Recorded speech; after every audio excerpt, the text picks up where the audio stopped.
This train number 14. Uzhavan express 9:50.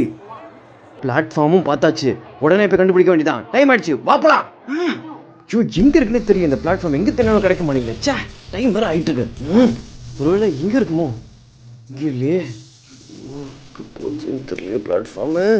Time வேறு ஆயிடுச்சு. Train வர போயிடும் போலயே. ஐயோ, ஐ நீட் திஸ் பா. ஜி, என்ன பண்ணிட்டு இருக்கீங்க? ட்ரெயினுக்கு டைம் ஆயிடுச்சு ஜி. ஆனால் என் பிளாட்ஃபார்ம் எங்கேனே தெரில ஜி. அரை மணி நேரமாக தேடிட்டு இருக்கு, கண்டுபிடிக்க முடியல பிளாட்ஃபார்மை. சரி சரி சரி, பதறாதீங்க. உங்களுக்கு என்ன பிளாட்ஃபார்ம் நம்பர்? D1 போட்டிருந்துச்சு. D1 1 2 3லேருந்து 11 வரைக்கும் போட்டிருக்கு. ஆனால் D1 எங்கேயுமே இல்லைங்க. போடா லூஸு. D1 A2 பார்த்தியா? ஏனா அரைவல், Dனா டிபார்ச்சர்ரா. அது பக்கத்தில் இருந்துச்சுல 1 2ன்னு. அதான்டா பிளாட்ஃபார்ம் நம்பரு. ஐயோ, அதான் பிளாட்ஃபார்ம். என்ன ட்ரெயின்? உழவன் எக்ஸ்பிரஸ். அது போய் அரை மணி நேரம் ஆகுது போ.